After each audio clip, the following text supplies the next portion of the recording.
Hey friends, hey, welcome back to my channel. My name is Naz. If you guys are new here, we talk about all things lifestyle, beauty, and fashion, okay? And as of lately, I've been deep into my self-discovery, showing up as her, doing the things I said I was gonna do, bag. I've been very much in that bag. If you are new here, girl, we do not bite, okay? Stick around a while, we have fun. Go ahead and make sure that you are subscribed. Let's hop right into this video. If you caught my recap video for 2024, I also mentioned some of the goals that I have for myself for 2025. I had to go ahead and run it back because this topic I'm very passionate about. Because for me, this year is all about becoming her, showing up as the woman I desire to be.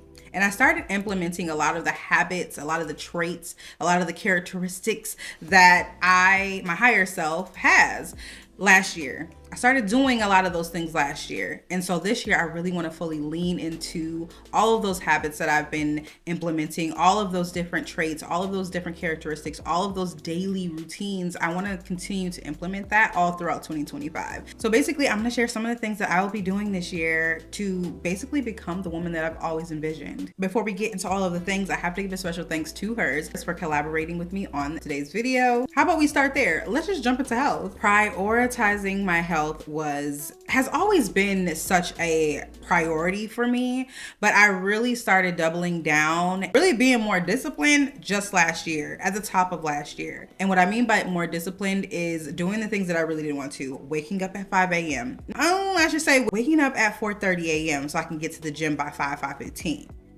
That type of discipline.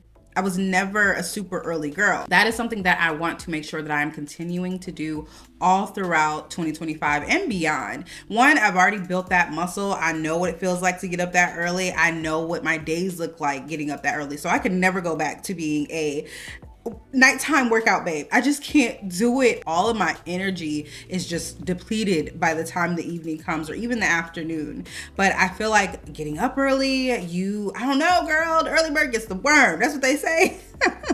For me, I just feel like I'm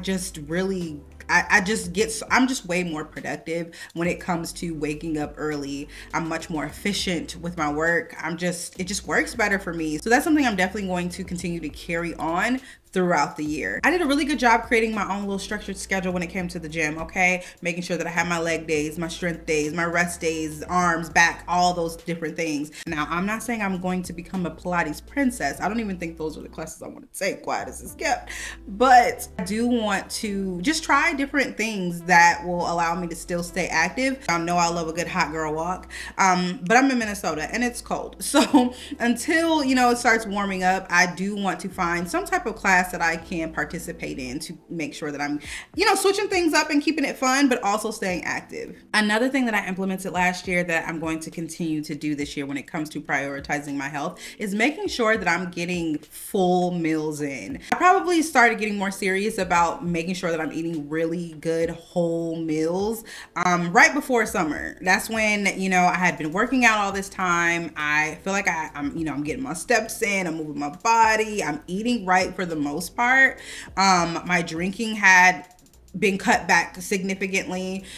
So I was like, why am I not seeing results? I had to kind of look at my diet and see exactly when I was eating, what are my eating habits like? So I became very, very hyper fixed on my eating habits and not just snacking here or there or not eating because I'm not hungry or, making meals that will keep me satiated and full for a longer time, especially because I have really long days. A lot of the times I'm shooting a lot throughout my days, or I'm editing, or I'm scripting, or I'm doing something creatively. So a lot of times I'm not thinking about eating. So having nice full meals, whether that's for breakfast, lunch, or dinner, I'm staying full and I'm not worried about like, oh, I didn't eat. I did eat. And my meal was hearty, okay? I don't need to snack when I had a really nice full whole meal because I'm not hungry. So that's something I'm definitely going to continue to do, as well as, getting in my water and making sure I'm drinking and, taking my supplements and stuff like that. With that being said, because I did double down when it came to my nutrition and just started making better eating habits,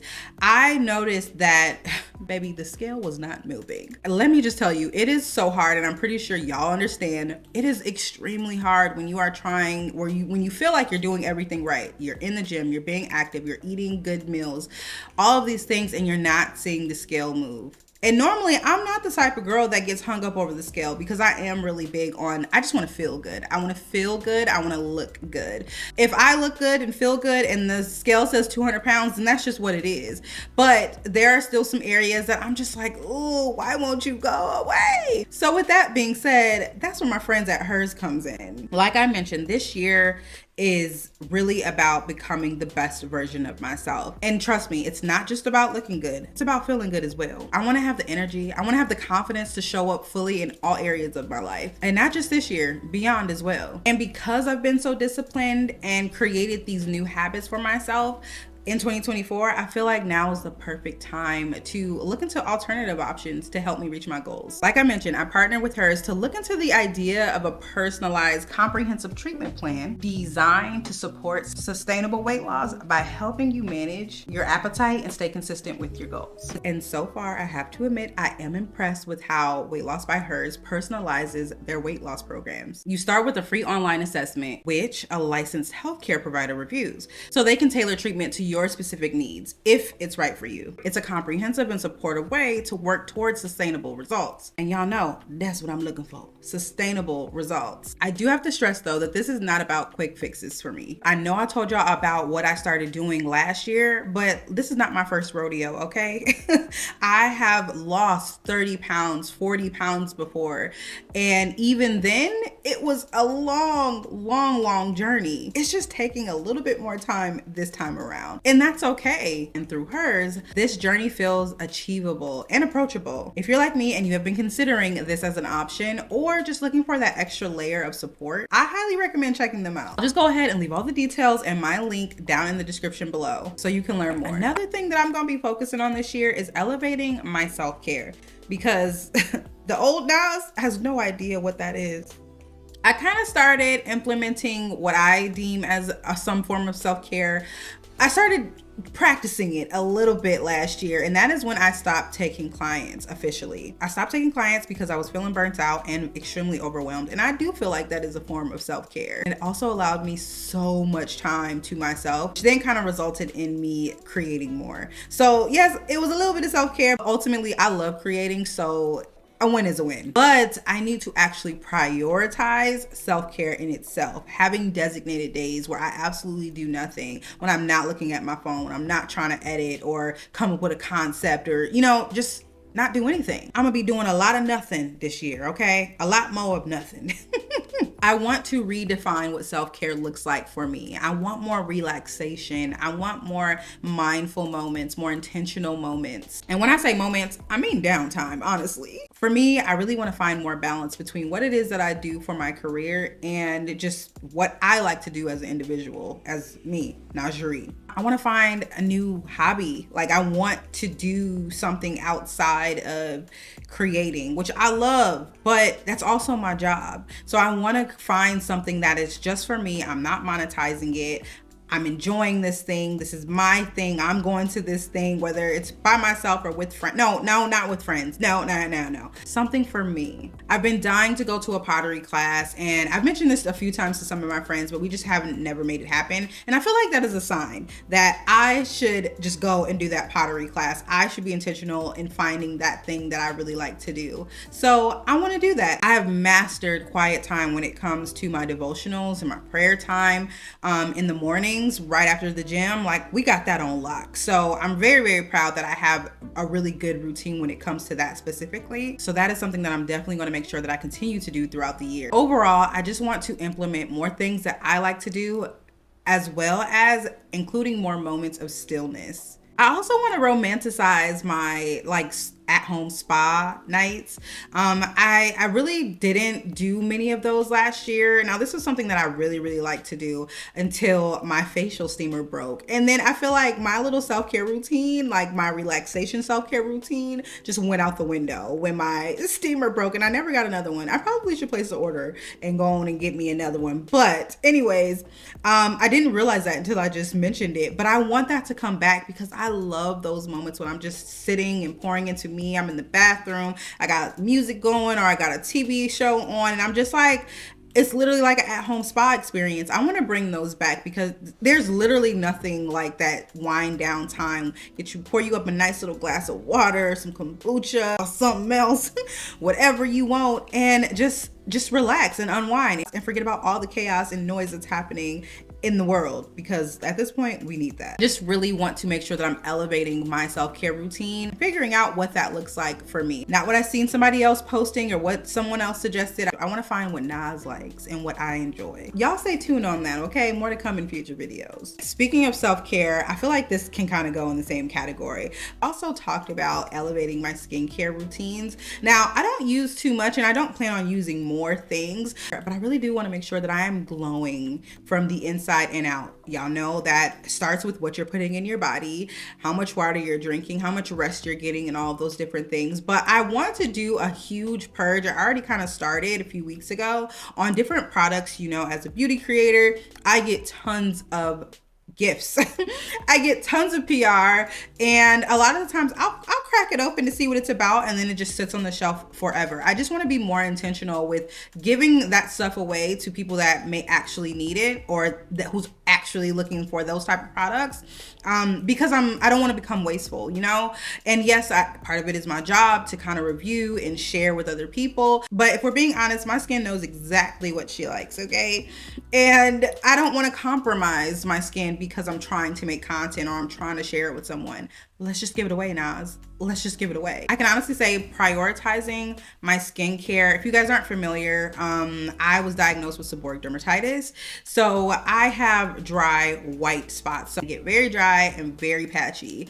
And that was something that definitely held me back when it came to showing up, going places, creating content. And 2024, I said, I'm throwing all that out. I'm throwing it all out. Sometimes I would start my beauty videos with my makeup already done. And not done, but like my color corrector on, and then I would like finish the beauty video. And no one really noticed it, but I knew the reason why I was doing it. And I was like, no, we gonna be real here. And I'm so glad that I opened up about it, because so many other women were also experiencing seborrheic dermatitis. It was something that I had never dealt with before. So it was very uncomfortable. I was insecure about it, but opening up and letting people know that I was going through that thing, girl, it opened me up to a whole new community, which I'm so grateful for. And I'm also helping other people as I learn from my dermatologist what works for me. I'm able to share, you know, I know everybody's skin is different, but I'm able to share what has worked for me, what products my skin doesn't like, what products my skin loves. So I want to continue to nurture and lean into the things that my skin loves all throughout this year, and be intentional about the products that I'm using. Overall, I really want to maintain this idea that glowing isn't just about vanity. You know, it's not just about how you look. I think it's more so of a reflection on how you care for yourself. And I can admit, in the past, I don't want to say I didn't care about myself, but I wasn't making it a priority to make these micro habits that would ultimately help me show up more confidently, help me show up more productively. So that's something we are definitely prioritizing this year. The next topic is just about exploring my hobbies and interest more this year. I kind of spoke on this already, but even down to making sure that I am reaching out to be a part of things. I know last year I kind of did wait for a lot of things to come to me. And I think that was just because I felt like I wasn't ready to be in those rooms. It was almost like if they want me there, they'll ask me, you know, instead of just going out there and get it. Like, girl, you cannot wait for whoever to come out and reach out to you. You have to sometimes do the vetting. You have to sometimes do the outreach. So I want to make sure that I'm doing more of that and not sitting around waiting for someone to knock on my door. I'm about to open it. Inbound is great, but sometimes you're gonna have to do a lot of outreach. And the last thing I want to hit on is just nurturing my relationships. Y'all watch my previous videos, y'all know how I am and where I've stood with my relationships in 2024 over the past year. And it's opened my eyes more than ever. So prioritizing my relationships that I have, not just with my family, my immediate family, my husband, kids, my friends, but also the, what do you call them? Like the associate relationships. I don't know if that's the correct word, but the people that aren't necessarily a friend, but they're not really a stranger. Just all areas of relationships. I want to make sure that I'm nurturing and being intentional. And also it just helps me show up better as a friend, as an associate, or whatever the case may be, when I know my role, but I also know where these people stand in my life with me. I definitely learned that last year. It is very, very, very important to, spend time with your social circles. I really wasn't doing a lot of that because I'm like, oh, they're fine. They don't miss me. Like, we're good. Like, we're chilling over here. But sometimes people won't speak up, and they do want your presence there. So just making sure that I'm putting in the effort that I would expect from other people. Community is another huge thing for me this year. I have a broadcast channel on Instagram where we talk about all things. It's called Creator Babes, but we kind of hit a little bit on everything. But the purpose is to help the girls that want to be in this creative space show up more confidently. So we share tips, I do giveaways, we talk, we chill. Like I love my girls down. But building that community and strengthening that community is also very important to me. Just like my offline relationships, that online relationship is important for me as well, because these girls show up for me. So I want to make sure that I'm showing up for them as well. I also want that community experience in real life when it comes to those type of people that are in that group. I want that experience in person. So I want to host more events at my studio. I want to host more. I want to host more events at my studio. I want to host more things with my friends. I just want to host. I think because of everything that I went through last year, it's so important for me to maintain these relationships and to just show up and just love on the people that love me. So I want to host more. So y'all might be getting a lot of hosting videos, child. Maybe not a lot, but a few. Ultimately, I feel like that's what this whole Becoming Her series is all about. It's showing up for myself, but also showing up for other women. All right, I didn't want this video to be too long. So just to recap how we're going to become her this year, okay? Prioritizing our health and our wellness. We're not going to be afraid to try something new. We're not going to be afraid to implement new ideas, new habits. We're elevating our self-care and truly finding out what self-care looks like to us. We are glowing from within because, baby, if it don't start in here, something ain't adding up. We're finding new passions and finding things that I enjoy. We are not sitting around and waiting for opportunities to find us. We are going to get up and go after the things that we desire and deserve. And we are prioritizing and nurturing the relationships that are important to us. Heavy on the ones that are important to us. I encourage you to, girlfriend, to really reflect and sit on who you want to become, who you desire to be. What does becoming her look like to you? And I want you to start taking intentional steps towards her. I hope you guys enjoyed this video. If you did, you already know what to do. Go ahead, like, comment, and subscribe. And again, thank you so much to Hers for partnering with me on this video. Again, all that information is going to be down in the description below. I will see you guys in my next video. Peace.